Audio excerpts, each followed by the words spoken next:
get going. It's all green. All indications are green. A few more seconds for it to buffer here.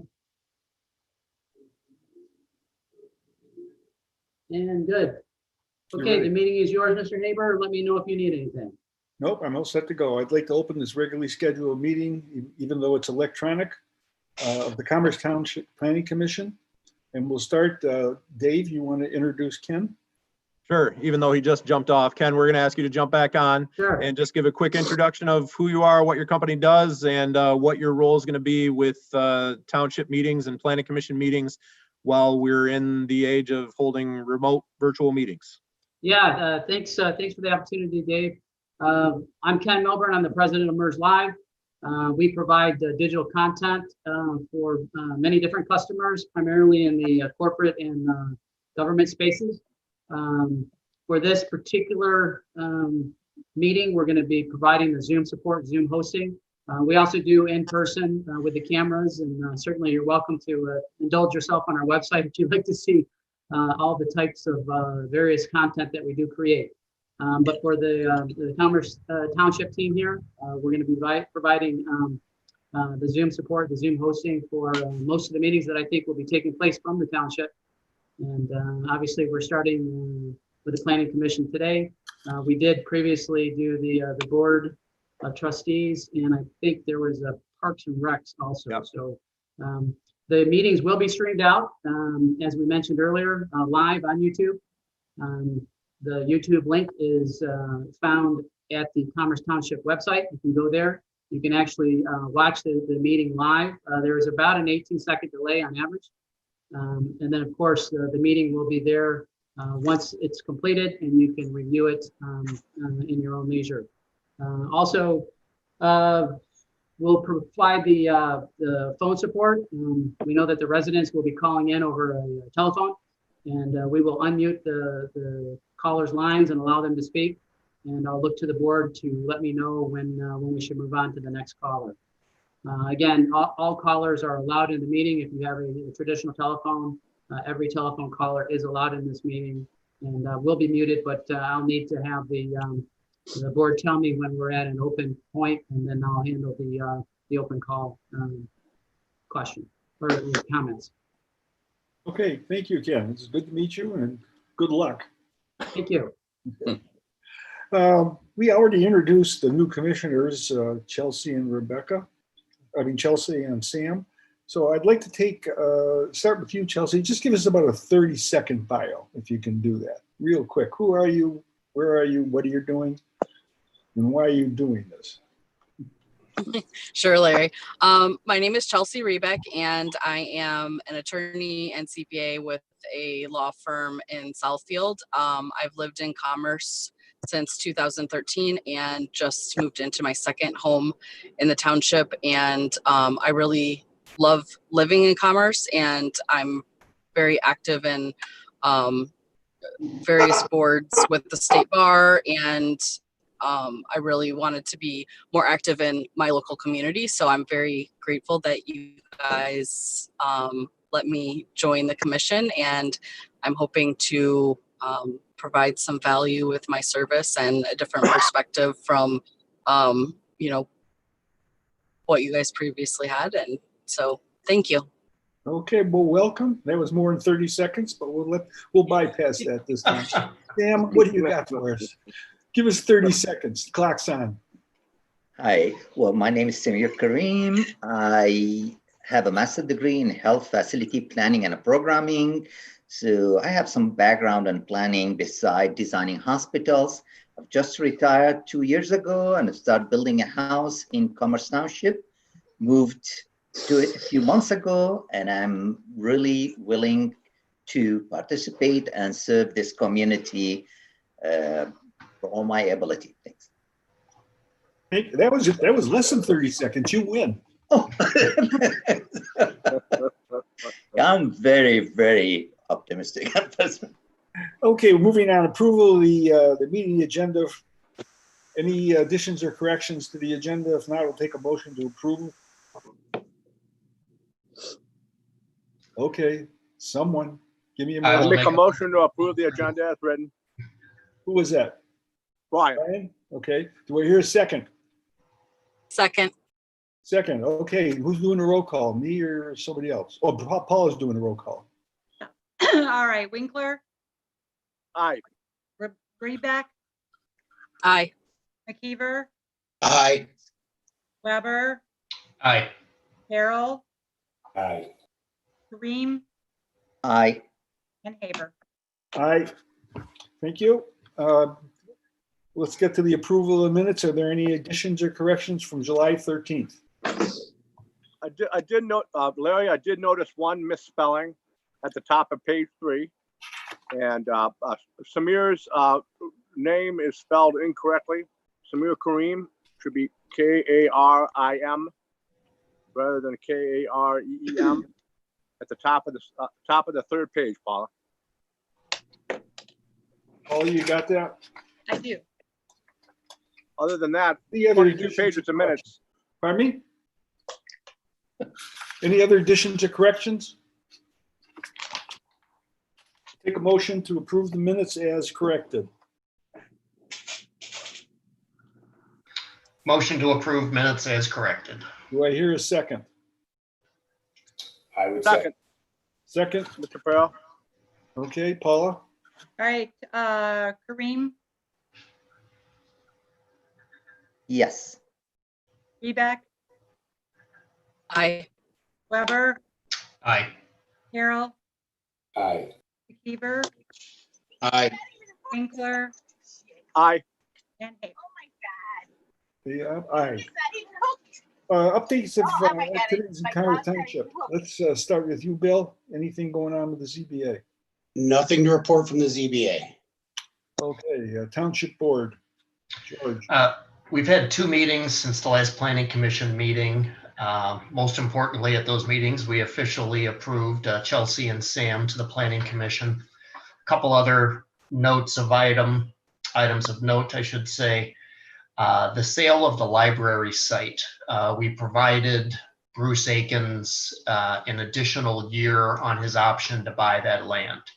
Obviously, with everything going on with the pandemic and the significant contraction of retail and hospitality, i.e. hotels, we thought it was the prudent thing to do to give him an additional 12 months with which to purchase and or close on that property. And once we get to Mark, if he has anything more to add on that, we can hit that. At the discussion meeting, a couple of points. We're going to develop a subcommittee and we're going to start looking at what we want to do with the parcels of property the township owns. Township owns over 140 individual parcels. Some of that we obviously want to keep for green space, some of it possibly for future development. But there's a number of parcels that might be adjacent lots that potentially an adjoining property owner might want to purchase for a fair price. So we're going to start looking at that. We are continuing, albeit incredibly slowly, to move forward with the township employee evaluation process. We are discussing with the maintenance department how best to utilize their services, meaning right now they're on a 4-day-a-week work schedule, but many of them are on call, as we have Richardson Center is open 5 days a week, libraries open 7 days a week, fire department, fire homes and houses are open 7 days a week as well. So we're going to be working with Mark on that. And then the all-important budget process is just beginning. That's all I have, Larry. okay, thank you. Brian, DBA?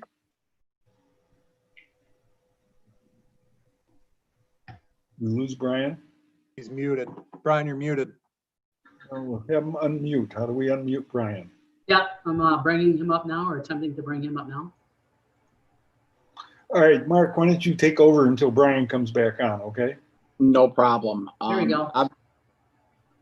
Obviously, the I'm back. oh, there you go. Go ahead, Brian. All right, Brian, go ahead. Okay, at the July 21st DDA meeting, there were a number of items discussed. The first is that Bruce Akins received a 12-month extension for his purchase of the library parcel. And Bruce also remains upbeat as tenants look to extricate from indoor mall environments. There was a big tenant in town for a tour on August 4th and August 5th. I suspect Mark Stacy will have some updates on that. Bruce is also negotiating with Galbraith Shapiro on the residential portion of 5 and Main. And they're hoping to start construction possibly in next spring, in the spring of 2021. And then Galbraith also anticipates occupancy of of Barrington in the first quarter of 2021. Construction is roaring ahead on that project. And there's a potential buyer for the Granger property that is for sale. And they're looking at subsequent phases of that development as part of that sale. And then there was a letter of intent from Kelly McDonald for Goddard School to purchase parcel L, which is directly east of the Pulte development along Haggerty. And then the DDA also owns parcel K, which is an access point to a parcel owned by a private developer at the south, I believe the southeast corner of Pontiac Trail and M5. And they're looking at possibly a storage facility. And there's 2 proposals that they will bring back to the DDA in August. But the developers have been made aware of the high-end nature of the other developments within the DDA area and the challenges they may face. And then that's pretty much it.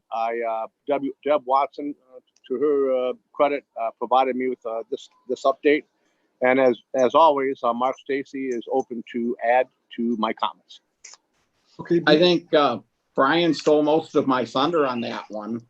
Obviously, we've been working with Bruce. I think he's got a couple of exciting ideas of how to get this development kicked off. He knows that it's key to get, steel raising up from the ground. Working on the residential with Galbraith would be a huge positive. So we are working through the COVID crisis, waiting for direction from the marketplace as to what will solve this set of issues, what type of a downtown we need to be able to attract tenants. We'll keep working on it and keep reporting back. Any questions? Thank you, Mark. I appreciate that. Thank you. Hey, as long as you're here, how about a building update? I'm good. Building wise, we have a lot of inspections right now, but plan reviews are down, which doesn't surprise me as as we had the COVID stoppage, we built up a backlog of inspections. But I would say we are seeing a lull in new plans, especially new houses. Barrington has been moving forward, like Brian said. We did have a pre-con on Windwheel Estates, the one over on Benstein and Loon Lake. So they hope to get started, at least with their infrastructure this fall, and hopefully start building next spring. But I would expect next year to be a little down from what it is this year. Okay. Dave Campbell, just a question. Public discussion is not going to happen here. Well, we should open public discussion for any matters for which we're not having a public hearing. So for any of the folks in the audience, we do have 3 public hearings tonight. If you're looking to speak to any of those, feel free to do so once those agenda items come up. But if there's anything else that you want to bring to the Planning Commission's attention for something other than those 3 public hearings, now would be the opportunity to do it. Okay, how are we going to do this? Are there people in the public that are signed on? Yeah, if I could speak to that, Mr. Haber. Pardon me? If I could just speak to that real quick. Yes. Go ahead. So the people that call in on regular telephone, if they have a question, they need to press *9 on their keypad. A question or comment, I should say. They need to press *9 on their keypad, and that will alert me that they would like to speak, and I will unmute their line, and we'll ask them for their name and address for the record. All right, Ken, let me just remind you that this is the area in our meeting where we have the public can join in on things that are not on the agenda. So if it's something that if they just want to join in during the rest of the meeting, that we're going to have to work that out in another way. Absolutely. I'll wait for your opening of that public comment point before I come back online Okay. to ask any of the callers if they would like to speak, or, you know, if they have an opportunity, or they'd like to have an opportunity to speak. So, Mr. Haber, this point of the agenda would be for anyone to comment on anything that's on their mind. But if there's something specific that they want to say as part of the 3 public hearings this evening, we would ask that they hold their comments until those public hearings. Right, we will go there with that. Okay, we have 3 public hearings today, and we'll start with the number 1, which is PS. Sorry about that. I got the ringer turned off. It just doesn't like me. Well, Mr. Haber, I think you did that to remind the rest of us to turn off the ringers on our phone as Yeah, well. I probably I'm did. sure you did that on purpose. And do we need to close the public discussion? Well, I don't know. Did we ever establish whether anyone had any comments outside of the 3 public hearings? Yeah, so if I could jump in here, I'm going to make the formal request to the public right now, because it sounds like we are at that point in the meeting. So we do have callers on the line, Mr. Haber, and Okay. I'm going to make the request to the callers, if you would like to speak on the items that were mentioned a moment ago, please press *9 on your keypad, and we will be alerted, and we will unmute your line. All right, Ken, these are only things that they are not on the agenda. These are Not on the agenda, that's correct. They want. Okay, Mr. Haber, I'm not seeing any raised hands at this time. Okay, then we'll continue with PSU 20-02 Kroger Special Land Use. Dave, you want to address that, please? Sure. So back in March, we received a letter from the Michigan Liquor Control Commission alerting us that the Kroger company had applied for a resort specially designated distributor's license for their store on Union Lake Road at 2905 Union Lake Road. So this is the big Kroger store on the east side of Union Lake at Commerce Road that opened in 2013. Up until now, that store has sold beer and wine only, but has not sold packaged spirits. So, you know, vodka and whiskey and all those things. They applied for the resort SDD license so that they could add packaged spirits to their existing inventory of packaged beer and wine. When the township received that letter from the MLCC alerting us that Kroger had made this application to the state, we replied to the state with our formal objection, saying that for Kroger to be able to do that, they would require special land use approval from Commerce Township. And we alerted the MLCC that Kroger had not yet applied for nor received that special land use approval. Fast forward to July, Kroger made formal application by way of their attorney, Mr. Jason Canvasser, who I know is joining us this evening. As the Planning Commission is aware, the township adopted new standards back in 2017, specifically related to off-premises alcohol sales outlets. So these are stores that sell packaged beer, wine, and liquor for consumption elsewhere. So these are your grocery stores, your party stores, your gas stations, and so forth. In other words, these are not bars and restaurants where you order a drink and consume it on premises. That's a different type of license. So the township established new regulations designated any off-premises alcohol sales outlet to be a special land use. So if anyone came in for a new off-premises alcohol sales outlet or was looking to expand an existing off-premises alcohol sales outlet, that would be the trigger for them requiring special land use approval for them from Commerce Township. In this case, Kroger is looking to expand, not their store per se, but they're looking to expand their license. So that too is the trigger for them to require special land use approval. Within our standards for off-premises alcohol sales outlet, we have a number of what we call limitations. And those limitations are things like spacing minimums between off-premises alcohol sales outlets from land uses such as parks and schools and daycare centers.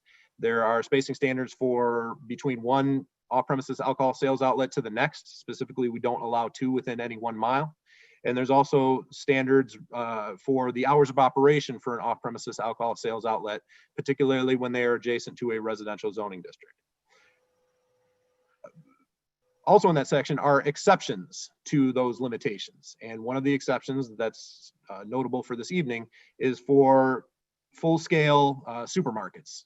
Supermarkets of more than 20,000 square feet and supermarkets that have a minimum of 51% of their gross receipts are for items that are not age restricted. So items that are not age restricted are your groceries and most of the things that you would find in a Kroger, but do not include age restricted items such as alcohol, tobacco, lottery tickets, some forms of medications and so forth.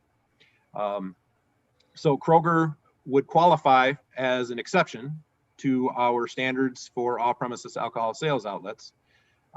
They would be an exception to the limitations for spacing standards, but they are not exception for special land use approval. They still require special land use approval, and you as a planning commission are still to consider them as a special land use relative to the criteria for any special land use in Commerce Township, and particularly the criteria within section 34.08 of the zoning ordinance. There's 8 specific criteria that any special land use is to be gauged against by the planning commission prior to the planning commission taking any action. So the planning commission's role this evening, because it's special land use, is to hold a public hearing for this item as we would for any special land use, which includes opening and closing the public hearing and receiving any public comments during that public hearing. Kroger has brought some team members that will want to make a presentation on their own behalf. I think they're being led by their attorney, Mr. Canvasser. Once the planning commission closes the public hearing, it's the planning commission's option to seek any more information from myself or from the Kroger team, and also to have a discussion amongst themselves.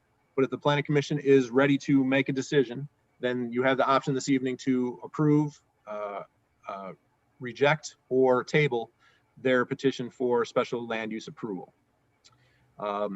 Some of the things that are required per our zoning ordinance for a store such as Kroger, even though they are subject to the limitations and the spacing standards, is that it must be demonstrated to the planning commission's satisfaction that Kroger has not demonstrated a history of having negative secondary effects. So those would include things like noise, crime, disorderly conduct, lights shining in people's windows, or odors, those sorts of things. So part of what the planning department did as part of our review is we reached out to the Oakland County Sheriff's substation in Commerce Township and received a report from Lieutenant Reyes, who's the leader of our substation, giving us the 3 years worth of data of calls to the Commerce Township Kroger on Union Lake Road. Keep in mind, we have 2 Kroger stores, so this is the one on Union Lake Road. So we received the data from Oakland County Sheriff of any incident reports at that location. And we also followed up with Lieutenant Reyes to say, in your opinion as our lieutenant, is Kroger a responsible operator? And her response was that, yes, they are. And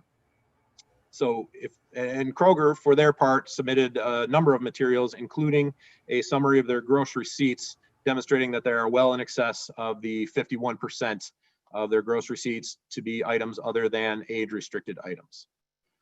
So I will pause there and see if the Planning Commission has any questions for me. As I mentioned, Kroger has brought along their team of both their attorney, their local store manager, their regional folks from the corporate office, and they would also like to give you an overview and a presentation tonight and answer any questions you may have. And then just one more reminder that because this is a public hearing, we will need to open and close the public hearing per state law. So I'll pause there and answer any questions you may have for me. Okay. Who's going to speak for Kroger? We've got Hurst, Bettina, Canvasser, and Oli. Who's going to go first? Good evening, that would be me. My name is Jason Canvasser. Thank you, Mr. Campbell, and thank you, members of the Planning Commission. Again, Jason Canvasser with the Clark Hill Law Firm, 500 Woodward Avenue, Suite 3500, Detroit, Michigan, 48226. I represent Kroger. With me tonight is the store manager, Bryce Bertina. Brandon Oli is also on the phone. He is the Kroger Michigan Division Manager. And also with us is Rachel Hurst. She is the Corporate Affairs Manager for Kroger as well. And we appreciate your time tonight. As Mr. Campbell indicated, we are seeking a resort SDD license to be able to sell packaged spirits at the Union Lake Kroger store. Kroger has 2 locations in Commerce, and they're very vested in the community. They made a big investment, and they continue to want to make a big investment in the community. We believe we've met all the requirements of section 34.08. And so we ask you tonight to grant the special land use application. Among those requirements is a documented immediate need exists for the proposed use. Before COVID hit, consumers demanded a wide array of products in their stores. COVID has really expedited that and necessitated the need for store shoppers to be able to go to one location and not have to go from store to store to store. Being able to purchase alcohol and groceries is now not only a safety concern, but it's a necessity and something that consumers demand. So we believe we meet that prong of the test. We are already selling beer and wine at this location. The store is not going to change. There's not going to be any construction. In fact, the area in which beer and wine sales occur is not going to change. Rather, some of the beer and wine product is going to be removed if approved by this commission and approved by the Liquor Control Commission. We still need that approval, and replaced with spirits. So we believe the use is compatible with adjacent uses and the master plan. This use does not violate any applicable regulations. It will not impact public services or traffic. Public services and traffic should remain unchanged. Beer and wine, and even in the addition of spirits, if approved, are still going to account for less than 10% of the total sales in this store. Also, we believe the environmental and public health, safety, and welfare will not be adversely impacted. Kroger goes to great lengths to ensure that their employees sell all age-restricted products in a responsible manner.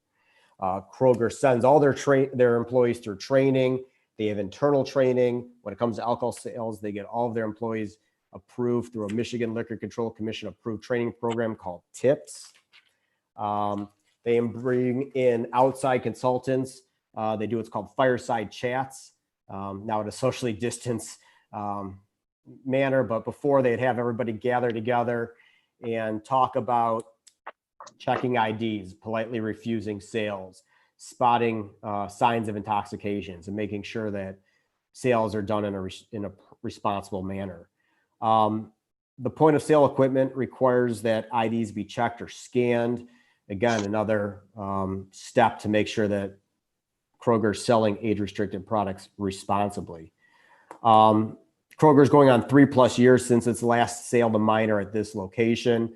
Kroger has very robust policies throughout the entire state in regards to the sale of alcoholic beverages and what happens to their employees if there's a violation. Depending on whether or not that employee is unionized or not, that may result in immediate termination. Otherwise, union contracts require suspension. So Kroger is a little hamstrung in terms of what they can do, but they always take as much affirmative action in the event of a problem employee. Kroger also has high-end products either under bottle locks or in a security case, and the store has numerous safety measures to try to prevent theft in the store. So we believe that the standards set forth in 34.08 have been met. Again, alcohol sales are a small but very important component. Consumers, again, they want that bottle of scotch to enjoy with a family. They want to be able to make margaritas for their small gatherings. And COVID has really made the importance of those small gatherings even more important. So being able to go to one store, get everything you need, and do it in a safe manner is of the utmost importance. So we ask that you approve the SLU request tonight. I am happy to answer any questions. As I mentioned, there's a few Kroger folks on the call. They're happy to answer any questions. And finally, I just request that if there is any public comment, I'd have a moment to address it at the end. Thank you. Thank you, Jason. That's good. Does anybody else from Kroger wish to add anything before we open the public hearing? No? No. Okay. A word to the public. When we open this public hearing, you'll have about 2 minutes to respond, 2 minutes to say what you have to say. I don't know how many people are out there. Usually we have a crowd and I can judge what's going on. So you'll have 2 minutes. Ken, you're in charge of the 2 minutes, please. Nod your head. Yes, that's correct. Okay. Please ask the public not to be redundant. We hear what you say. We understand what you say. We'll try to answer as many questions as you can. We may not answer your specific questions, but we hear it. So with that, I'll open the public hearing. Ken, it's back to you. Thank you, Mr. Haber. To the callers that are on the line, again, if you'd like to speak, please press *9 on your keypad, and that will alert us that you would like to speak. In addition, if you remind them, if they care to speak, we need their name and address. That's correct. Again, as was stated, we will need your name and address. I'm not seeing any callers raising their hand. I believe the one person, Mr. Baco, was he part of this discussion, Mr. Campbell? Not directly. He owns a party store, but he's looking to do an expansion. And so he's on later on the agenda Later, for a okay. conceptual review. But Sure. it wouldn't surprise me if he had an opinion on this one. Okay, Ken, let's give people one more second to respond before we close the public hearing. It may take them a couple minutes to figure out what to do. Sure. Just as a reminder to the callers, if you would like to speak, press *9 on your keypad, and we will be alerted that you would like to speak, and we will unmute your line.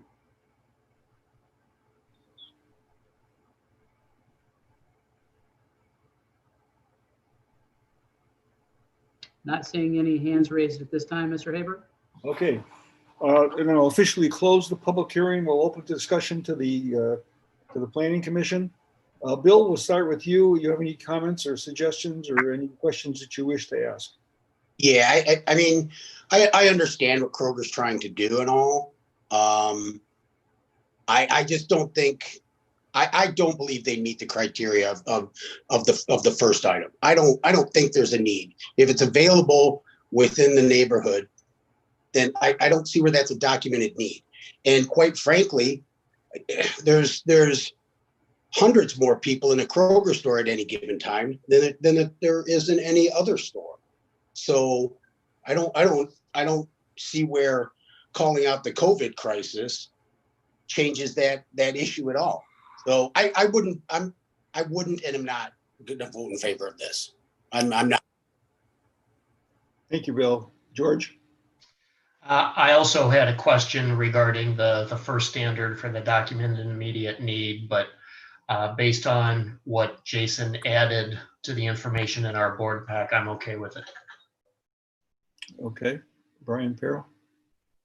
Hey Larry, before I start, I think it'd be appropriate time. I think I have a duty here, and I'm always overly cautious, but I think I may have a duty to disclose a couple conflicts here. I still think, although I have these conflicts, I can be unbiased and I can have a proper decision benefiting our Commerce Township. But I got a good relationship with all these folks from Kroger. The Canvasser family, actually, I've worked for the Canvassers. I've done business with the Canvassers. I consider them friends. Kroger also has generously donated to several charity functions I've had. Again, I still think I can be unbiased in this situation, but I think I leave that up to the board. Again, I'm just overly cautious, and I want to make sure the board agrees. Brian, let me interrupt you for a second. If you feel that you need to recuse yourself in this particular situation, if you're too involved with these people, we can take care of that for you. Go ahead, Dave. So it's a decision of the Planning Commission whether or not Mr. Peril should abstain from taking any kind of vote or participating in this agenda item. And it would be the Planning Commission's decision based on the information that Mr. Peril has given you. I know I spoke to Mr. Peril about this today. I asked him more than once, do you have any financial interest in this matter, whether it's a financial interest with the Kroger store or with the Mr. Canvasser's firm or with any of the liquor distributors that would potentially benefit from this license being approved. My understanding is Mr. Peril said he had no such financial interest. My understanding is he is just personal friends with Mr. Canvasser, and it sounds like maybe used to be or was neighbors with Mr. Bratina. But not to speak for Mr. Peril, he's obviously very capable of speaking for himself. But I do want to make it clear that my understanding is he has no financial or any kind of interest in this matter, other than he happens to be personal friends with some of the petitioners. I find this a little confusing, and Brian, I think maybe you should recuse yourself. So that would require a formal motion by the Planning Commission, a motion, a second, and then a vote whether or not Brian would abstain. Okay, so let me do this before we move on. Does anybody feel the same way I do? Is there a conflict here? George? I'm not sure if there's a conflict, but I support Brian recusing himself based on the charitable donations, previously working, and neighbors. Okay, Sam, how do you feel about it? I do support Brian for excusing himself. Yeah. So I agree with him. Chelsea? I think just for appearance's sake, it's probably better if he doesn't vote on this agenda item, and I think that that's probably beneficial for all of us. Okay, Bill? It'd be better if he recused himself. I'm sorry? I agree. It would be better if he withdrew. Okay, and Brian? You're muted. I think it would be better if Brian did recuse himself. Okay. All in favor of Brian recusing himself? We'll take a We need roll a, call. I'm sorry, we need a motion and a second. Okay. George, would you have a motion for this, please? I will make a motion that Brian Peril recuse himself from the decision-making regarding the resort license for Kroger at Union Lake Road. Okay, can I have a second, please? Second. Who's that, Brian? Yes. Okay. Paula? All right, roll call. Carol. Oh, never mind. Weber, Do Carol. Aye. McKeever. Aye. Quebec, Aye. Kareem, Aye. Haber, Aye. and Winkler. Okay, Brian, stand loose. Stay with us, okay? Okay, we were to Brian with the comments. Let's go to Rebecca. Do you have any comments or questions? Are you asking me? I am. Okay. It's so commonly people call me Rebecca. However, it's Chelsea. Okay. And I Chelsea, sorry. sorry, Larry. I'll wake up eventually. It's okay. I think that all of my questions were addressed with the additional information that was presented by Jason. So I'm good at this point. Okay, Sam, any comments or questions? No, I'm good. You're good. Brian? I agree with George Weber that I don't see an issue with this particular petitioner's and idea. Okay. There's been no public comment, so we'll just move on. And if there is a motion, would somebody like to make a motion on this, either up or down?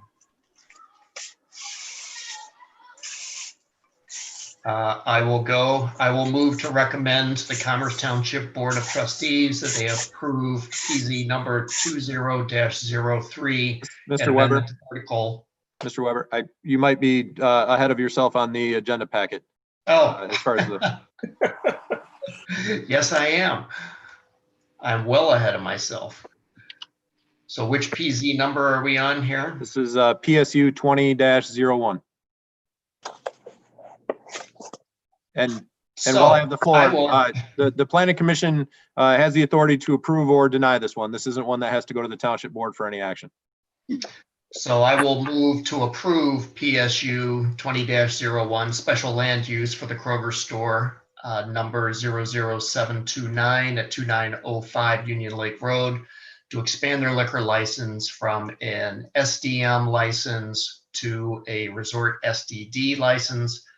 The approval is based upon the items outlined by Mr. Campbell for the special land use conditions, including obtain any and all necessary permits with the building department for the interior build out, and 2, to provide a copy of the license issued by the state's Liquor Control Commission. Wait, here a second. Second. Chelsea, not Rebecca, Chelsea. Very good. Okay, it's moved and seconded. Paul? All right, roll call. Weber, Aye. Winkler, Aye. McKeever, No. Rebeck, Aye. Kareem, Aye. Haber. Aye. Okay, very good. let's move on. Thank you, guys got what you need, and thank you for stopping by. And we're going to move on to the next item on our agenda. Thank you. You're welcome. Item number 2 here is PZ 20-03 Commerce Township zoning ordinance text amendment. Dave, you're up. Sure. So this is a township initiated text amendment to Article 23 of our zoning ordinance. Article 23 of the zoning ordinance is specific to our I industrial zoning district, the land uses that are permitted in that industrial zoning district, and the criteria by which those land uses have to comply in order to be permissible in the industrial zoning district.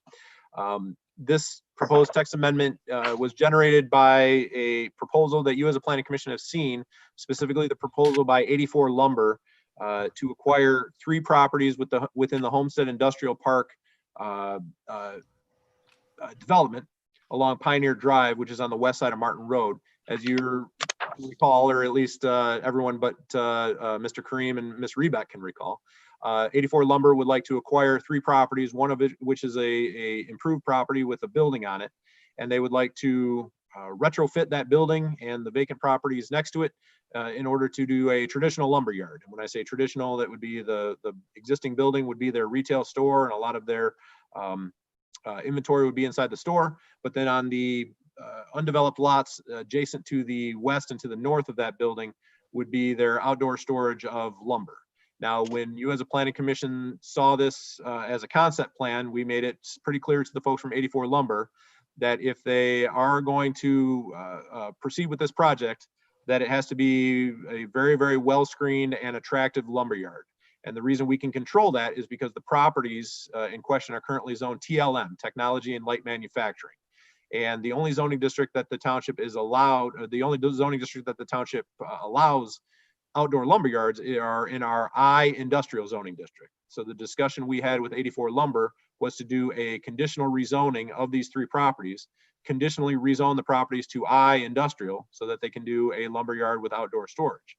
But we made it clear to 84 Lumber that one of the conditions in that conditional rezoning agreement that we expect them to volunteer is a very well screened outdoor lumber yard with a combination of fencing, a berm, landscape screening, and probably all of the above in order to adequately screen the outdoor lumber yard.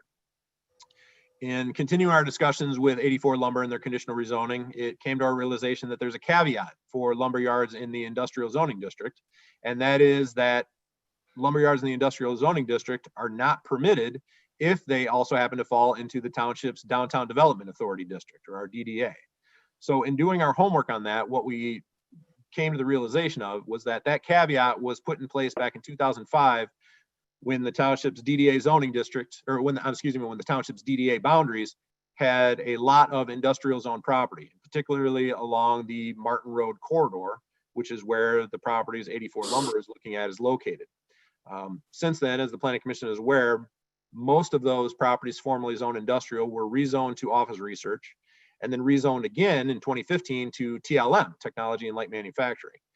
And by rezoning all those properties, the caveat that you can't have a lumber yard on an industrial zoning district if it's within the DDA became something of a moot point, because there isn't a whole lot left in terms of industrial zoning within the boundaries of the DDA. What's left is a few properties along Maple Road and along the Welch Road corridor right at Maple Road, most notably the Williams International property, which I'm going to talk about a little bit later tonight with some conversations we had on that one, and a few other properties along Maple and a few properties along Welch.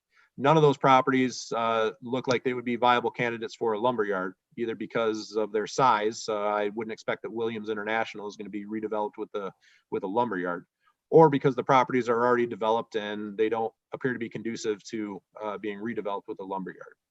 So the proposal to remove that caveat, as I call it, that you can't have a lumber yard on industrial property in the DDA,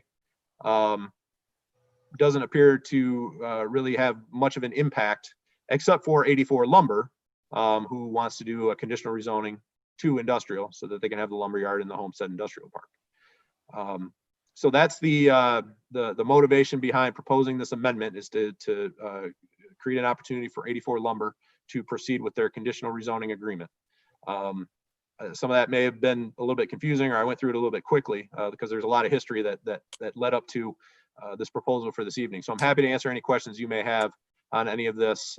Reminder that this is a amendment to our zoning ordinance, so this does require a public hearing. So we would have to open and close the public hearing. And then the planning commission's role, if you do want to take action this evening, would be to make a formal recommendation to the township board on an amendment to our zoning ordinance. So now I'll take a pause and see if anyone has any questions for me.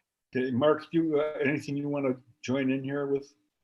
Certainly, we have taken a look at this. Dave and I have had discussions as to where else a lumberyard would fit. We feel very comfortable making this amendment change because it is an improvement for that area, and we don't see it being an issue anywhere else. Okay, with that, we'll go to the public hearing. And again, I will tell the public that you have 2 minutes to speak your piece. After 2 minutes, Ken will mute you out and state your name and your address. And Ken, do you have anybody that's interested? Yeah, again, to the callers, as a reminder, if you would like to speak, press *9 on your keypad, and we will be alerted that you'd like to speak, and we will unmute your line.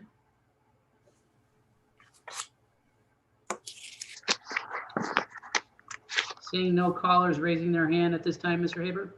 Thank you very much. I'll officially close the public hearing, and we'll start with you, Bill. Any comments or concerns? Any questions you want to ask? I don't have any questions. George? Well, one question for Dave. Dave, one of the areas of concern I had with the 84 Lumber project was traffic on Pioneer, and I think we had provided some questions. Was there anything back from them regarding a traffic study or impact? We did not, as I recall, ask them to do a traffic study. We could include, that would be included as one of the things that is meant to be considered as part of the conditional rezoning when we get to that point. What I do recall conversations about Pioneer Drive was that it is a private road. And so it's not owned by the road commission, it's owned by the property owners within the Homestead Industrial Park. We did tell them that before you get too far with the township, you want to go to the association, the Homestead Industrial Association, and ensure that they're not going to have any, present any challenges as far as using their private road for a arguably more intensive retail type use, such as a lumber yard. They tell me that they did have those conversations with Homestead Industrial Association and that the association is comfortable with the use so long as they pay their fair share for plowing and maintenance and repairs and all that. I will say again, though, that when they make formal application for a conditional rezoning, one of the items that the Planning Commission and the Township Board are to look at is impacts on traffic. Thanks for that, and I'm okay with this text amendment. Okay, Brian P. I have no other questions. Okay. Chelsea, not Rebecca, do you have anything to say? I don't have any questions. Nothing. Sam, how about you? I don't have any question with that. Okay, and Brian Winkler. Unmute yourself, Brian. I'm unmuted. There you And go. I have no issues with what's being presented as far as the amendment to Article 23. But I do want to reiterate what pretty much the Planning Commission mentioned when we first saw this project, and that is that we'll be looking really hard at this project being properly screened and properly built, and being a good-looking project, given the fact that it is it's in an area that it's going to be an improvement to what's currently on the same site. But we'll look at it real hard once we see the final site plan come before the Planning Commission. When we get the site plan, we can make it happen the way we wish to have it done. That's good. Jay, I was going to say, Paul is my witness. Every time I talk to the 84 lumber guys, I repeat myself that this has to be a really, really good looking lumberyard. Yeah, that's good. Jay, is there anything you want to say about this? Okay, Do I have a volunteer to make a motion, or do I have to appoint one? I would be happy, Mr. Very Harris, good. Thank you, Brian. I knew I loved you for a reason. especially since I didn't participate in the last one. I will move to recommend the Commerce Township Board of Trustees approve PZ 20-03, an amendment to Article 23 of the Commerce Township zoning ordinance, Section 23.01, table of permitted uses in the I industrial zoning district to eliminate the prohibition of lumber yards, landscape building supply yards, and similar uses that involve outdoor storage within the boundaries of the Downtown Development Authority. The Planning Commission bases the recommendation on finding that the prohibition has effectively been rendered irrelevant since the adoption of the TLM zoning district, and that any effort to rezone a DDA property to I industrial for the purpose of developing a lumberyard would be carefully controlled through the conditional rezoning process of Article 36 of the Commerce Township zoning ordinance. Brian, you did that so well. Thank you, sir. Do I hear a second? That's right. Anybody? I second. Sam, you seconded? That's great. Paula? I roll call Winkler, Aye. Seaver, Aye. Carol, Aye. Kareem, Aye. Weber, Aye. Rebeck, Aye. and Haber. Aye. Okay, thank you very much. Move on to item number 3, PZ 20-04, Commerce Township zoning ordinance text amendment. Dave, you're up again. I should make James handle this one because he's the one that's always causing trouble with people and their pools and their fences and so forth. I don't know if I trust him. I would deflect it back to Dave, but I'd be more than glad to speak to it. Uh, Are you going to go, Dave? Well, I'll take the first stab, but jokes aside, Jay, I'm sure you can jump in here because you deal with this issue more than I do. This is a text amendment that was discussed with the Planning Commission more informally back in July. We got some good direction from the Planning Commission, and hopefully that direction has been encompassed into this proposed text amendment that you have in front of you. The idea here in general terms is to allow folks who live on a lakefront home to install a pool between their house and the lake, but also have some reasonable standards for the fencing around that pool. Obviously, when you have a pool per building code, you have to have a fence for safety and security issue reasons. The township has agreed that the automatic safety covers is not a sufficient substitute for having a 4-foot physical fence around a pool. And so that language is actually included as part of this amendment to say that, specifically say that safety covers are not an adequate substitute. So this allows the pools on the lakeside to be enclosed by a fence, but to not let that fence encroach too close to the lake, specifically to not come within 25 feet of the edge of the lakefront, but also the fence between the edge of the pool and the edge of the lake cannot extend any more than 10 feet from the edge of the pool. So the idea here is so that, folks don't kind of enclose the better half of their backyard more than they need to by means of a pool to kind of use that as a way to also enclose their backyard. What we're looking to do is allow people to have and enjoy their pools, and for those pools to be safe, both for them and for their neighbors, but also protect the views of the neighboring property owners so that when they're looking out at their lake, they're not looking, that view is not impeded by a fence. And also, if you're out on the water and you're looking back, you're not seeing fences kind of zigzagging across all the properties that front on the lake. So that's what we're trying to accomplish with this proposed amendment. And Jay, if you have any further input on that, please do. Well, this is really directed to clarify a kind of corresponding ordinance, one that our fence ordinance, which did not allow a fence parallel to the water, and then one for our swimming pool ordinance, which requires it to be fenced in. So you can't do both of those at the same time. So I think this ordinance, which Dave wrote up, will take care of that, and hopefully we won't have any more issues as far as this goes. Yeah, we all want to make your job easier, Jay. That's the reason we're doing this. That's my goal as well, Larry. I got you. Okay, we're going to open the public hearing. I will again tell the public that you have 2 minutes to say what you would like to say. After 2 minutes, we're going to cut you off and go to the next one. I ask you Not to be redundant, if one of your neighbors or one of the other callers in says something, don't repeat it. We understand it. We get it. So with that, Ken, you go right ahead. Yeah, again, to remind the callers, if you would like to speak, please press *9 on your keypad and we will unmute you. Mr. Haber, I do see a caller that would like to speak. Caller, I will unmute your line. And again, please state your name and address for the record. Go ahead, caller.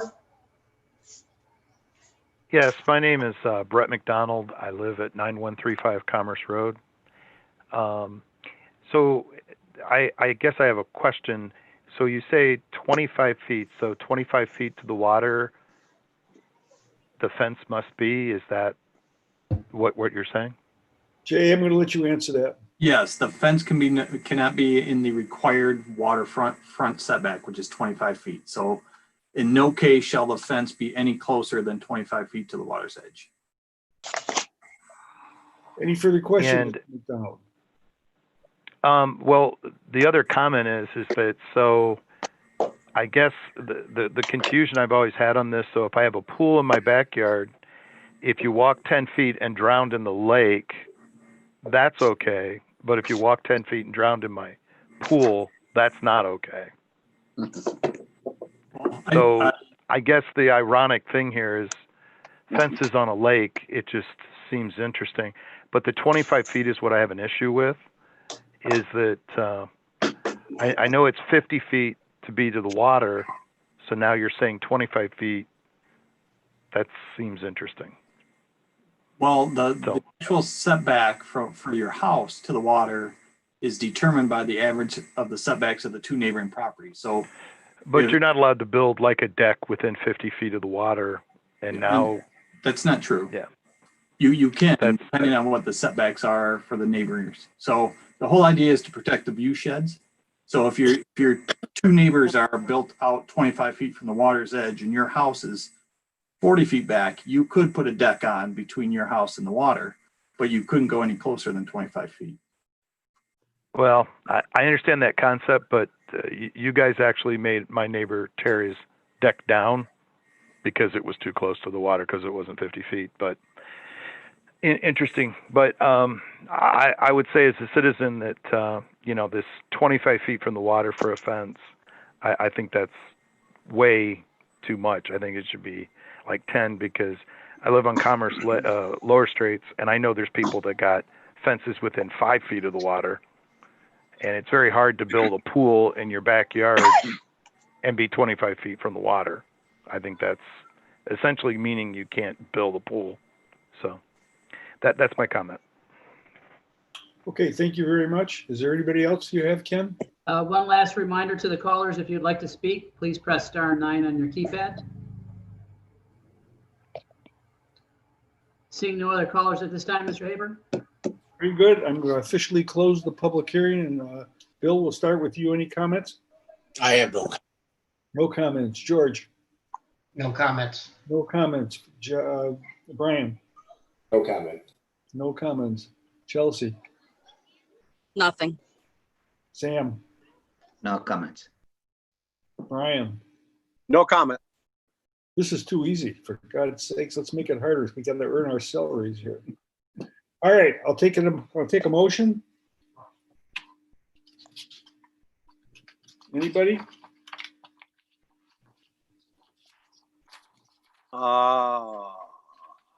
Well said, Brian. I'll make a motion. I just got to find the right the wording. Okay. Mr. Campbell always gives us. Page 72, Brian. Yeah. Thank you. Thank you. Thank you.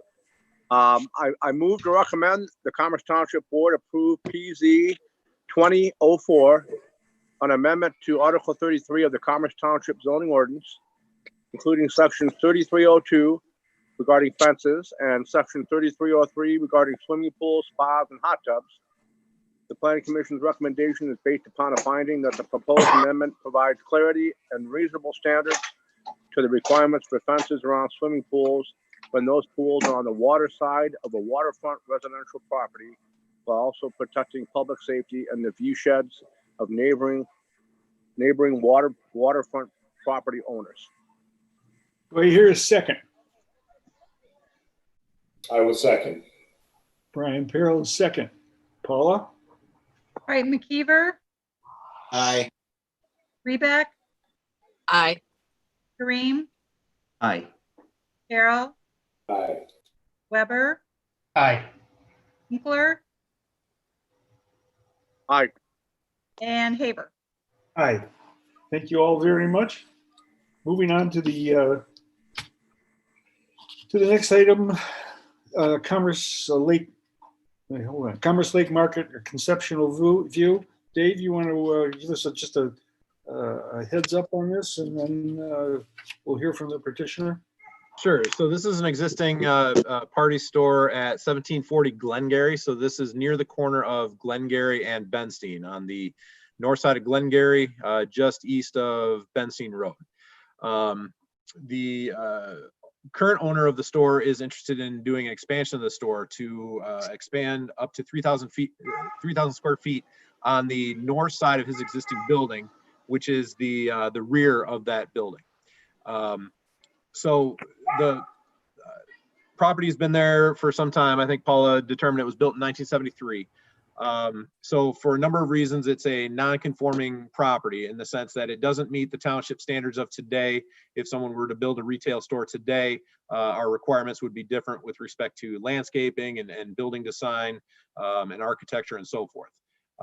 But when you have a non-conforming site such as this and the owner wants to do an improvement, or in this case, an expansion, the role of the Planning Commission per Article 39 of our zoning ordinance is to work with the owner and make an effort to bring the site into what we call reasonable compliance with the current standards of the zoning ordinance. And that reasonable compliance is meant to be in proportion to the scale of the improvement that they're looking to make.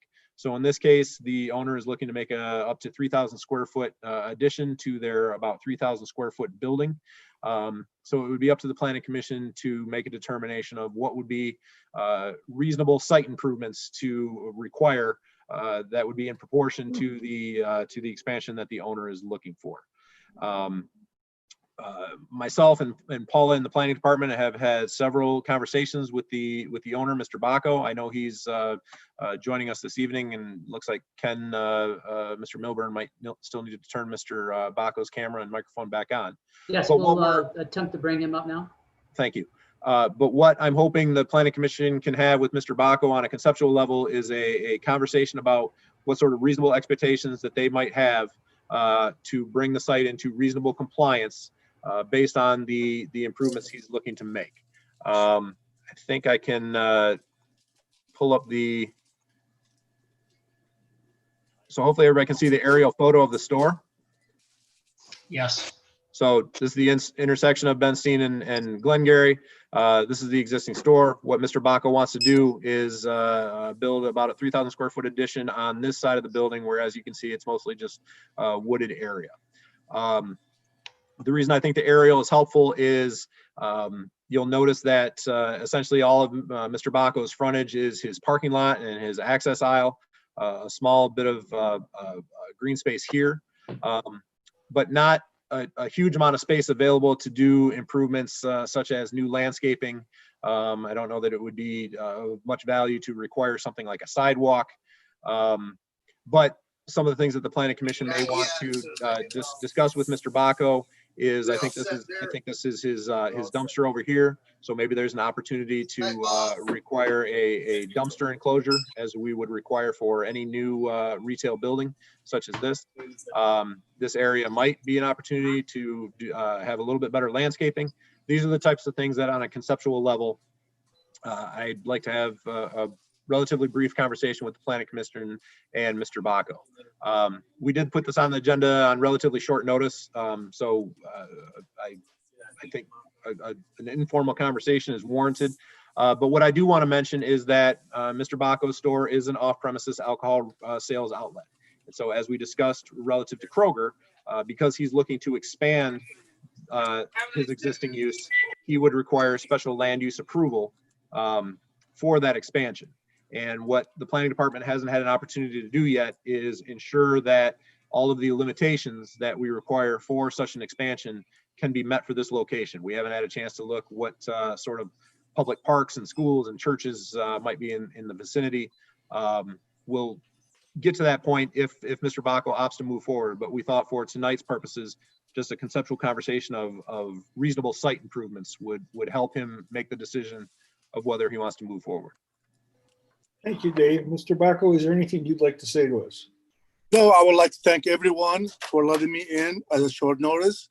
And I've been here for 5 years. And now my son joined me so he can help me. And thank God for everything. We're doing good. The neighborhood is very beautiful. And everybody's nice and happy with what we did in the last 5 years. And we did improve on everything. And I would like to do way better than what I did in the last 5 years if you guys give me a chance to expand. In the meantime, I'll have more storage room. I will have more cooler space and maybe one more aisle in the middle so I can have bigger variety for my customers.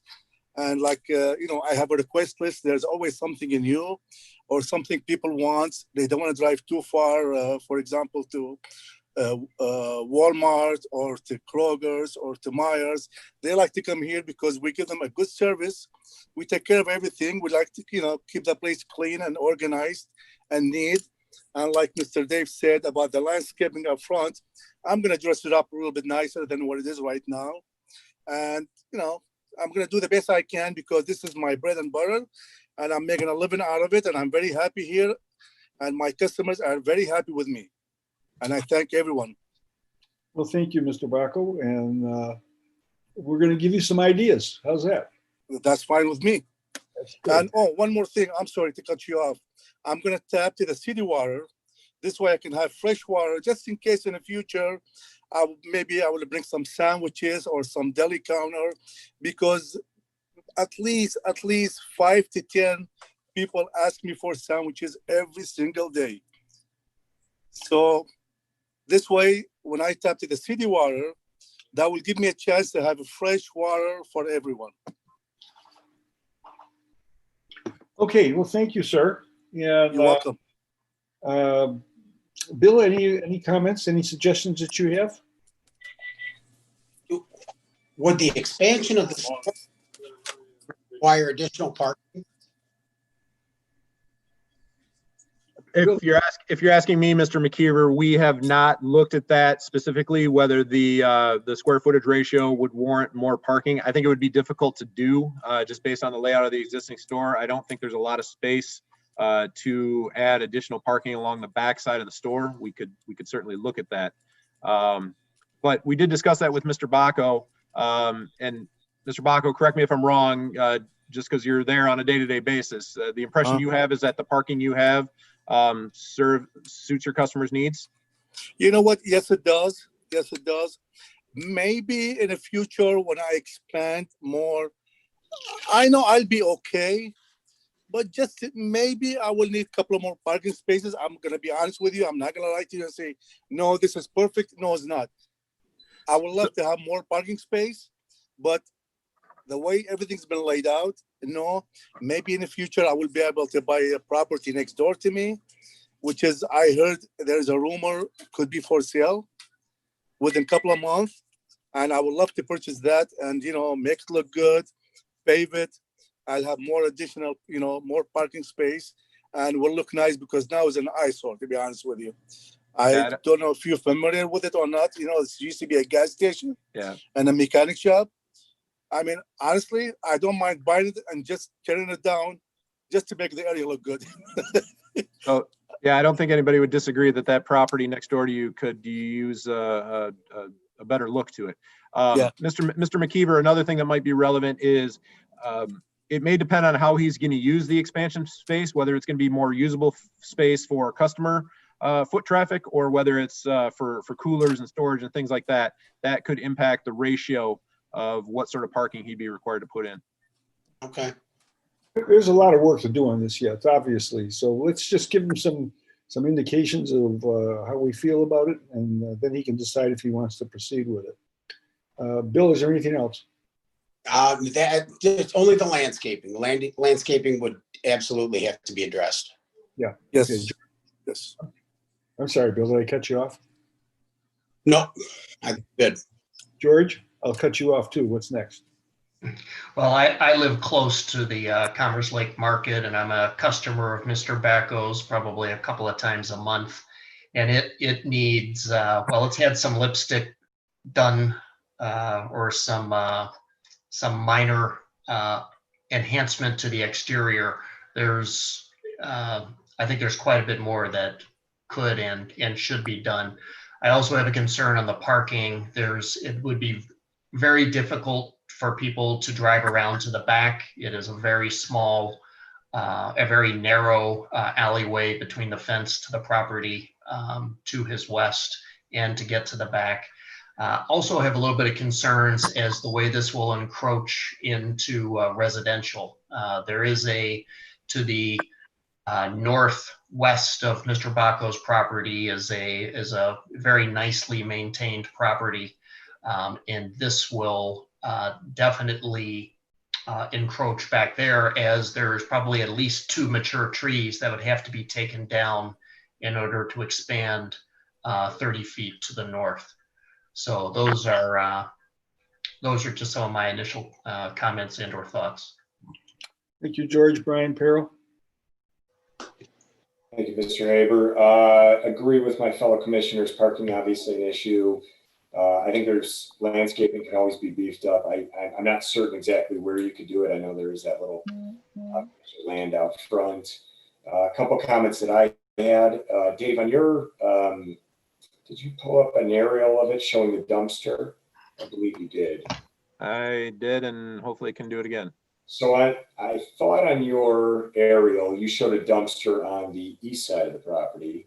I think that's what that is, Mr. Bacco. Is that your dumpster right there? Yes, yes, it is. Yes, it is. Okay, because when I pull up a Google Street View, it shows a dumpster on the left or the west side of the property as well.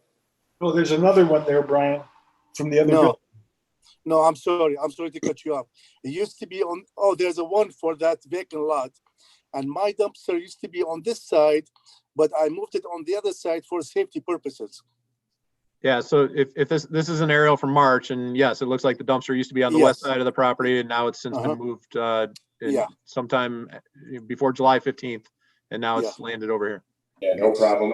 That's Dave, I think you brought that up. It's definitely a topic of concern for me. We always want to find those. Brian, there is another dumpster there, but it's not from his building. It's from the gas station. I think there's one out here somewhere, or at least there was. Yeah, I was there yesterday. I was by this, so. My comment is too many dumpsters that are visible from the road. How about that? Yeah, you got it. That sums it. Thank you. I have a couple other things real quick, if I could, Mr. Haber. David, on that aerial, and I don't think you could see it from here. It's more of the street view. There's the gentleman petitioner has a pylon on the street, it appears, and I think you can see the top of it there. But if you pull up the street view, it looks like, at least the time that the street view was taken, there's some temporary signage that's like affixed to it. And I don't know if that's allowed under our signage ordinance, but it's something advertising $7.99 Coca-Cola or beer or something. Obviously something I don't think we want to see. And then to the petitioner, which I apologize, I don't have your name in front of me, sir. Mr. Bacco. Yes. Could you tell me, and I don't know if this was made clear, you mentioned adding storage, adding another aisle, and adding some other things. Are you planning on adding, you mentioned the items that people could come as a convenience to your store instead of visiting Walmart. Are you planning on adding any alcohol? Well, I got enough alcohol. I want to add more groceries for my customers. And you know what? Maybe more alcohol because there's always some new item. And we do need a space. So it's going to combine of everything, more of groceries, more of alcohol, and more of a cooler space and backroom space. Well, I don't want to speak from that. Yeah, I'm sorry. No. Okay, so actually, Mr. Dave, he said 3,000 square foot is going to be 2,100 because we're going to go 70 by 30. Okay, so 10 by 70 is going to be storage room. 10 by 70 is going to be more like a cooler area. And in the middle, I'm going to add maybe like another 10 feet to my selling area. So it's a combination of everything.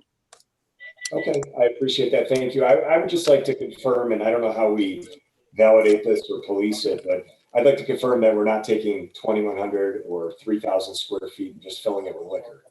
No. Oh my God. I will need $2 million cash So that I don't have.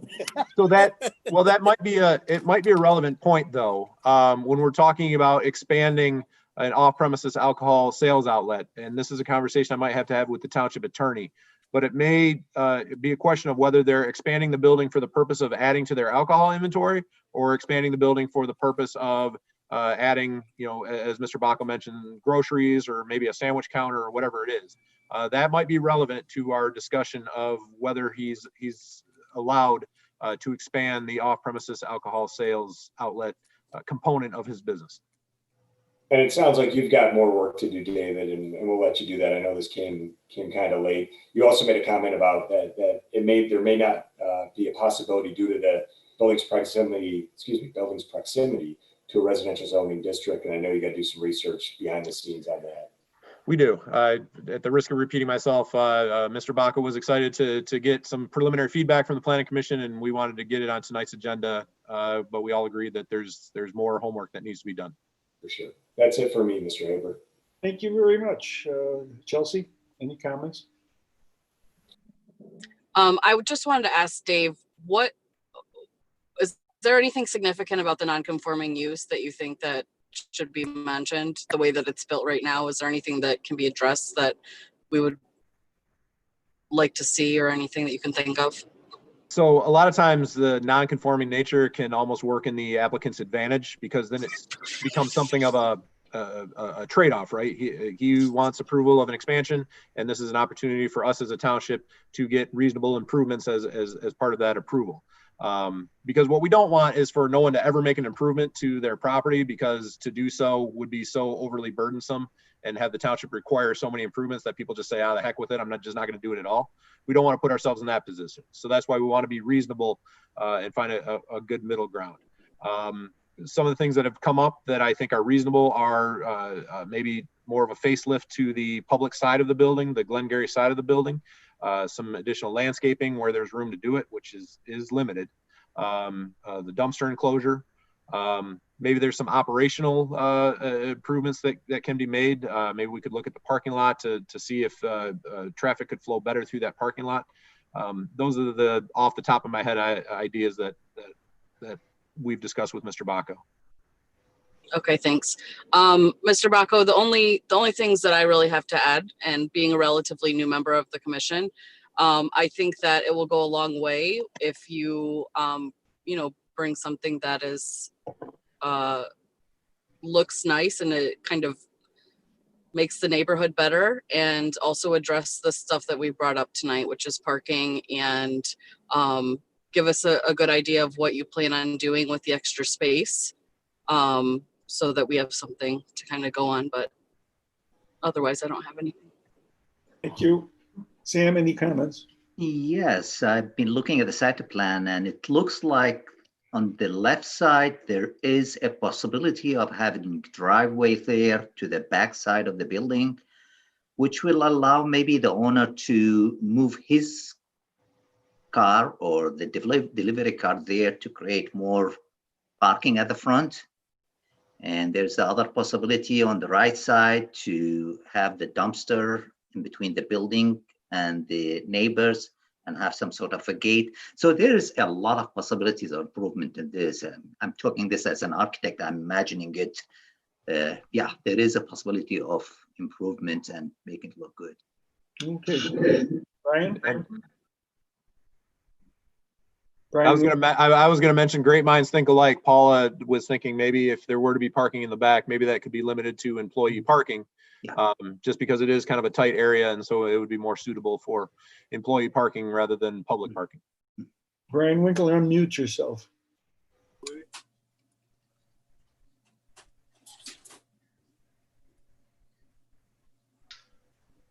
Didn't Still happen. muted, Brian. There we go. There we go. I think all the things that David Campbell has mentioned in his report are on the table. in regard to improving the site's landscaping, the dumpster enclosure, the parking lot striping, and upgrading the building's facade.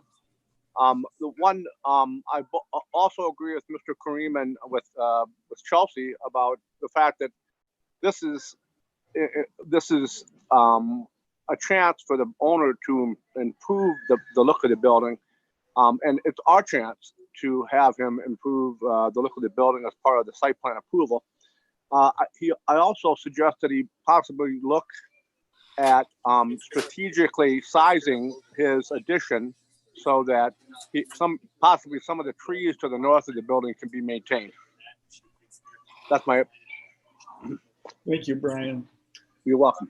Mr. Barco, I'll direct this right to you. In a perfect world, I'd like to see the building taken down and redone. And okay, we don't live in a perfect world, however.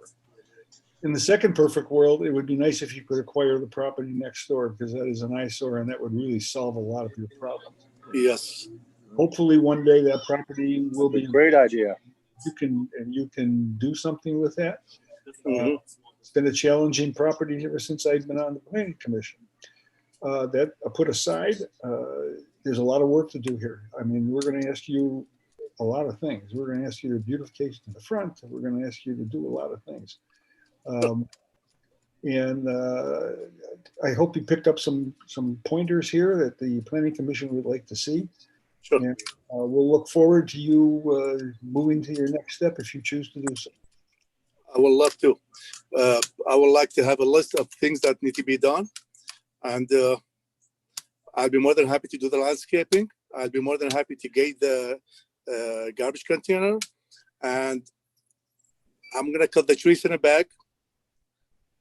Once I start, once we get things going, then yeah, I can add a parking space in the back and we can, park back there.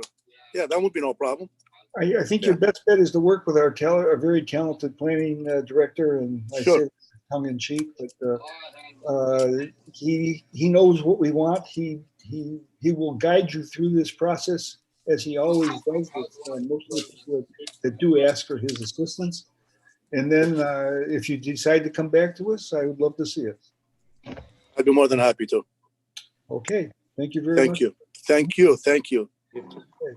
Thank you, Ken, and you can mute him now, Mr. Barco now. And then Yep, we'll take him offline here. Yes. Okay, any other matters to come before the planning commission? Anybody that's got any questions you want to throw to Mark? Or Mark's gone already, but to Jay or to Dave, and if not, we're going to move into David's report because he's got a few things he wants to say. Anybody? Dave, it's all to you. Oh, George, did you have something? Yeah, Dave, are you going to bring up the subject of privacy fence at the Benstein Cemetery? I am now. Excellent. I think segue. it's good segue. So, and maybe just as since I will now set the duck for Dave, the Benstein Grill has pretty much completed the parking lot and their landscaping, and I'll say they did I think they did a great job of the landscaping, and I think they went a little bit above what was originally asked of them. I think hindsight being 2020, we could have done things a lot better. I could have done things, I think, a lot smarter in the process, and most importantly, other than lack of communication, we had them put the new bike path and walking path between the cemetery property and their landscaping. In a perfect world, we would have had the bike path next to the parking lot and the 8 feet or so of landscaping between that and the cemetery.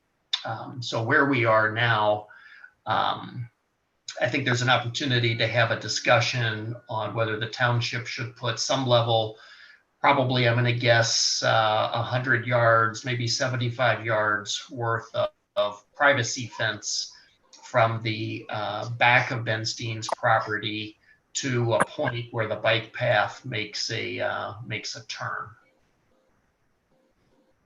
Dave? So Dave, I'll turn it Yeah, over to you. so let me since it's right down the road from the party store we were just talking about, just pulling up the aerial will certainly be helpful.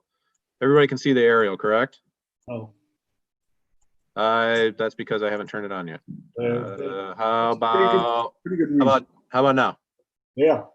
Okay, so the good news is this is a very recent aerial, July 15th. So as you can see, Benzine Grill has their brand new parking lot in. And what Mr. Weber is referring to is this is the replacement pathway. As you recall, in fact, we can just go back in time and you can barely see it with the tree cover. But as of March, the pathway kind of took a turn here and looped through here and then hooked back up over here. So fast forward to July, and now we have Benzine Grill's expanded parking lot, and the path now has more of a linear route along the north side of the parking lot and then hooks back up over here to the west. What Mr. Weber is referring to is now that it's in place, the pathway does feel pretty close to the grave sites for the loved ones that are buried within the cemetery. And there's a few families in particular who have been in contact with myself and Mr. Weber and other folks in the township who are very concerned about the close proximity of this pathway to their loved ones buried in this area specifically. So we have been having discussions of, particularly since we sold this land, 1 acre of land, to the Benzine Grill. And my understanding, Mr. Weber, was that the intent was always for the revenue from that sale to go back into cemetery improvements. So one of the opportunities for improvements might be some sort of a privacy fence or some landscaping or a combination thereof, particularly within this area, to create more of a separation of a buffer between the folks who are buried here and the folks who are using the pathway. Mr. Campbell, I have a comment on that if I could real quick. I guess this, I'm kind of backwards here, but the area that you just pointed to, I guess if I had my say, my preference would be to utilize the money for greenscape, for landscaping, and utilize trees and shrubs instead of a privacy fence in that area. At least it appears, and I haven't been down that way since they finished it, but it appears that section, that small section that you were talking about, it appears we could accomplish that with landscaping instead of a fence that needs to be maintained. I don't disagree. If it were some arborvitaes that are 6 feet or 8 feet upon their installation, and as long as arborvitaes are very fickle, I can speak to that with the struggles I've had keeping them alive in my own backyard. But assuming that the arborvitaes we can maintain their health, yes, they can create a very nice green screen. And is the complaint from these folks that have loved ones there, is the complaint that there's a lot of traffic on the bike path? I think there's a number of complaints. I think just in general, there was a shock factor when all these trees came down. Again, if you go back to March, this is a fairly wooded area. And some of the folks in this area that we've heard from would say that they picked their plots specifically because it was adjacent to a wooded area. And so there was a shock factor when all those woods came down. We made an effort to preserve the trees that we could. But if you want to take a ride over there and look at something and look at this tree in particular, if you can see where I'm moving my mouse right there, this tree right here is indicative of the trees that were in this entire area. And what we realized once all the underbrush got cleared out and all the undergrowth got cleared out is these trees are pretty, they're top heavy, they're tall, they're kind of lollipops, and they're of questionable health. So when we looked at what was meant to be preserved, we said that's probably not worth preserving. So instead, let's do some nicer red maples in through here that are obviously going to grow and fill out. So again, there was a shock factor involved when all that vegetation came out. The path was always there, but it used to, right about here where I'm moving my mouth, take a big turn here and sweep through here and then hook back up over there.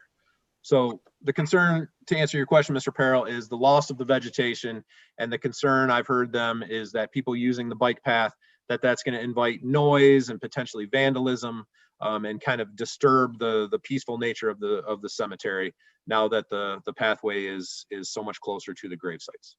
Yeah, I'll make a commitment. I'll bike out there tomorrow morning, but I think if we could do a combination, if we're looking at helping to resolve the issue, I think a combination of maybe landscaping and some fencing would be good. Obviously, if we put a privacy fence, we as a community have to maintain it, right? Yeah, I bike back there all the time, and it's an uncomfortable feeling now being that close, to tell you the truth. But and I agree with Brian. The privacy fence, I don't think is the right thing to do. I think we need to landscape it. So that would be. Anybody else want to join in? Again, since that's in my backyard and I'm there frequently, I don't think you can do it with just greenscaping. If you look at where the road is, the loop for the cemetery and the bike path, you can't do anything there. There's not enough room to plant anything there. So my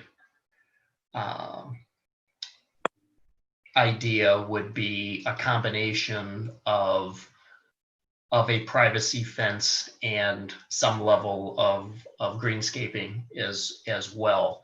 While it's not high traffic, if there's any bike, it wouldn't take much during a burial to be a bit upsetting if a dozen bikers happen to be just going by at that time. Okay, any other comments? No? Dave? So the other things I was going to bring up on my report is we continue to have conversations about the Bay Point Golf Course. So for those who aren't golfers, this is at the northeast corner of Richardson Road and Union Lake Road.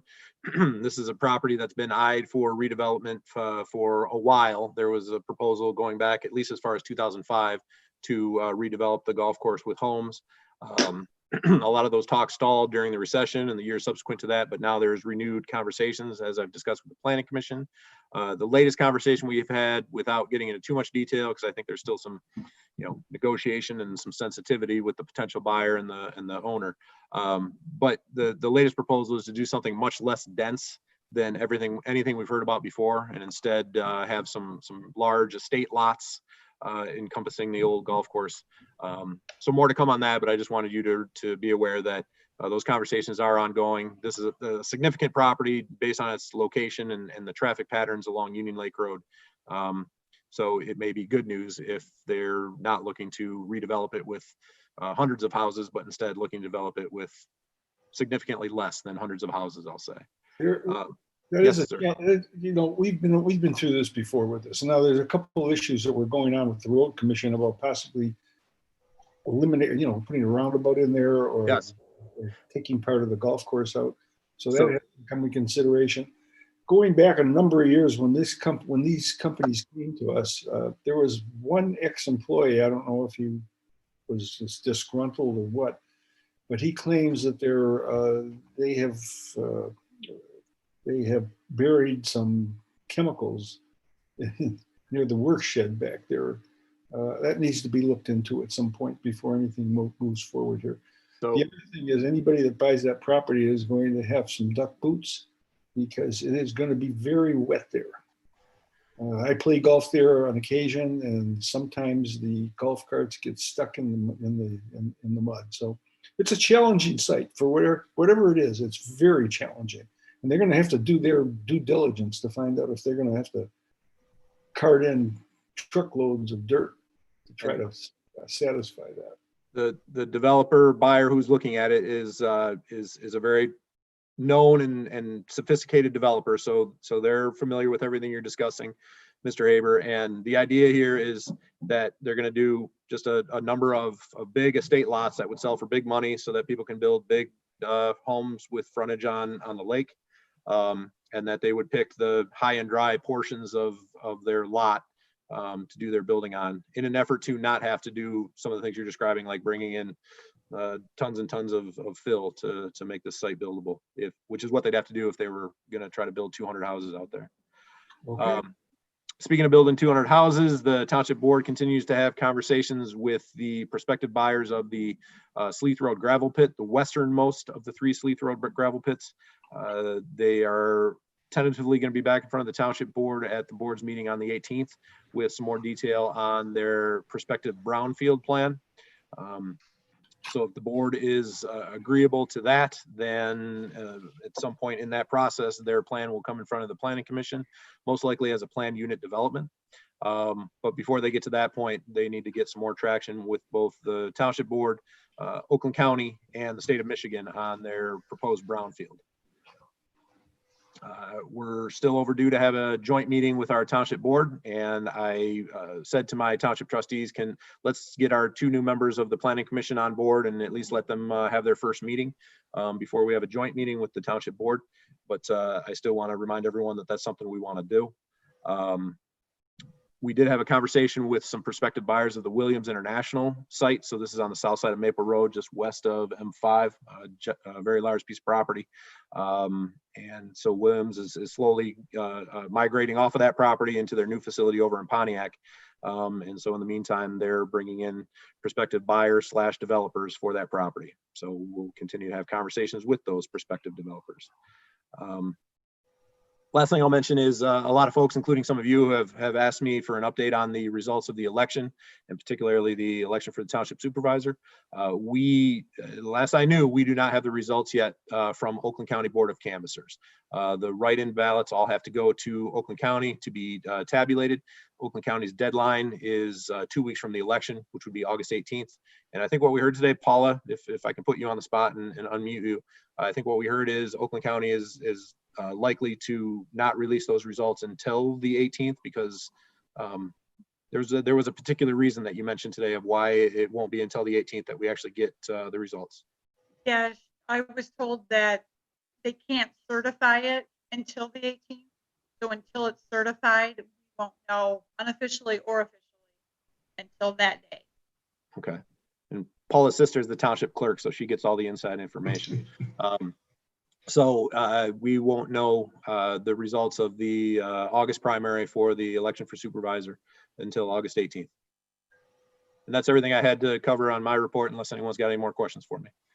Dave, usually you put on when our next meeting is. Paula, do you have a date for the next meeting? September 14th. September 14th? Yep. Oh yeah, why is that not on the agenda? I don't know. It's not there. It was before. Dave actually had it on there. Yeah, blame it on the big guy. Go ahead. I'm gonna blame it on Ken from Merge Live because he made us reformat our agenda, and so it's all his fault. All right, Ken's on the hook. Then we'll do that. So we'll see you all. I'll take it. We'll see you all September 14th. Most likely they'll be on a Zoom again, unless the governor lifts the ban. I really would look forward to see all of you in person.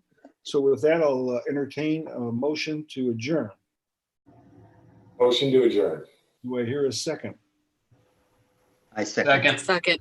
Oh, no, there's a lot of people doing that now. Third, fourth. Get out of the meeting. Get us out of here, Larry. Yeah, Paula. What is that? Roll call. Who was the second? Pick one. Okay.